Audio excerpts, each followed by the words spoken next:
Hi everybody, this is Brian David Marshall coming to you from the Tournament Center at the Magic the Gathering World Championships in San Francisco. I'm here with Richard Bland. We are 2 rounds away from being done with 18 rounds of Swiss. And at 4 rounds of Swiss, this gentleman was considering dropping from the tournament. Yeah, I was 1-3 and racking up Planeswalker points in the side events was looking tempting.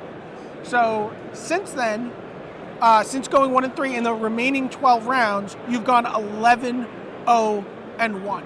Yep. And you're currently 4-0 in Modern. Yep, that's also true. Okay, and not only are you 4-0 in Modern, but you're the British team. So Richard's from Coventry, England. Yep. He's got a couple Grand Prix top 8s this season. Just coming off a second place finish in San Diego. And you're working with the Norwegian team. Yeah, UK and Norwegian teams are working together for the Worlds. It's been working quite well. Okay, and in Modern, in a format where you know a lot of people are going to be playing Zoo, you decided to play bigger Zoo. Pretty much. And you're 4-0. Yep. And multiple other players with this deck are 4-0, 3-1, etc. We're doing very well as a group, yes. So what are you thinking about? How are you attacking this format? Tell us about it. Well, we think this format would be fairly defined by Zoo, and we thought that the best way to attack that would be do the same sort of thing that Brian Kibler did in Pro Tour Austin, which is attack that by playing a bigger version of Zoo with Punishing Fire. So we've fixed a Punishing Fire engine into this and replaced the Baneslayers with bigger threats like Planeswalkers. So you went for Gideon Jura instead of Baneslayer Angel? Pretty much, yeah. It's a little better against Path and very good in the mirror. Well, and again, in a format where everyone's attacking with little men, yep. Gideon just buys you a ton of time, and so you've also played Elspeth, which is Brian Kibler's favorite card. It is a very good card at the moment. Great against control, great in the aggro mirrors, and can be all right against combo. Gets you in there quickly. So you have, it seems like fewer creatures than a lot of the other Zoo decks. Yeah, you have 4 Tarmogoyfs, 4 Knight of the Reliquary, the standard Noble Hierarch, only 2 Qasali Pridemage, and 4 Wild Nacatl. There was a lot of things to fit into the deck, and trimming down the creatures to away the unnecessary creatures was the main ones. We didn't really want cards like Curd Ape and more Lone Lion and Curd Apes and stuff like that. We felt we wanted to be the control deck in Zoo Mirrors, so we didn't want too many random guys in the control deck. I guess against control decks, all those guys just randomly died to Fire Spout and stuff like that. So we decided Planeswalkers were better threats, so we replaced them. So how do you win in the control mirror matchup then if you don't have superior creatures? If you can force them to do something in your to react to your first couple of turns of play, so if you play out some guys and they have to sweep the board, you can usually resolve a Planeswalker, and it's quite difficult for them to remove them at the moment. They have to play a lot of cards that instantly can't deal with Planeswalkers, and if that doesn't work, you can very easily just burn them out with Punishing Fire recursion. So you have a suite of burn, which includes 4 Lightning Bolts, 2 Lightning Helix, and then 4 Punishing Fire, one of the defining cards of Zoo the last couple of years. And of course, with Punishing Fire comes Grove of the Burnwillows. Yep. Now that feels like very slow, because you have to, every time you bring the Punishing Fire back, you have to give them a point of life, but it's just inevitable. It's just inevitable. You've 3 mana, 1 damage.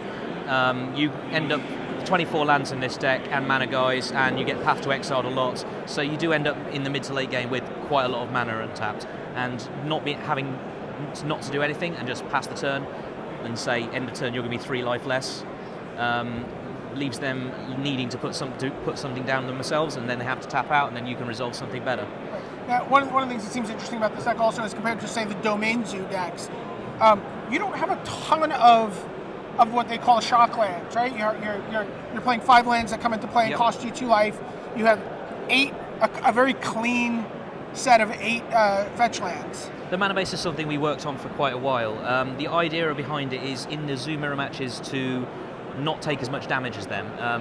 Sustaining a high life total is something you really do need to keep an eye on in the mirrors. So and being able to fetch basics a lot of the time is very nice. 4 Misties, 4 Arid Mesas, and then 2 Forests, a Mountain, and a Plains. And another big reason to have this is that fetching up basics is a very good strategy against Blood Moon, which we expected most of the combo decks to have access to. And with Hierarchs and preemptively fetching up basics and being able to run off mostly basics, we don't suffer from it nearly as much. In fact, for a while we had Blood Moon in our own sideboard. Yeah, you don't have a lot of, I mean, I assume that the Reliquary can go get you the Grove of the Burnwillows. It can go get groves. It tends to just pump themselves most of the time. It's got Tectonic Edge for opposing groves and manlands against control. Generally, it's just a fairly simple suite. So, Horizon Canopy possibly might have been a bit too cute, but let's talk about the sideboard real quick before we let you go play some more Magic. 2 Sword of Feast and Famine. Yep. What is that for? That's to make your deck more threat dense against control decks, also against the decks like the Jund sort of control decks. Those are pretty strong. Every one of your creatures becomes a must-kill threat. Rule of Law is obviously against the Storm, and it's also quite good against Living End. Relic of Progenitus? We were a little worried about Living End. We had some space in our board, so we thought it was just a nice general card to have access to. 1 more Lightning Helix. 1 more Lightning Helix is for the Zoo Mirror matches. That and an extra Elspeth come in. Okay, so we also have an Elspeth that goes up there. 2 Combust, that's for Splinter Twin? That's for Splinter Twin, and also happens to have some value against decks like Doran. Yeah. I assume Ancient Grudge comes in against Affinity? It does, and it also comes in against some of the blue, like Tron decks, and also Splinter Twin for the spell codes. As well as as well as the last 2 Qasali Pridemages, because you've got some matchups you really just want to overload on these. Sure. Well, I don't mean to cut this short, but we really need to let Richard go get his Magic on. We are right in the thick of the home stretch of the Magic the Gathering World Championships. So signing off for Richard Bland, this is Brian David Marshall from the Tournament Center.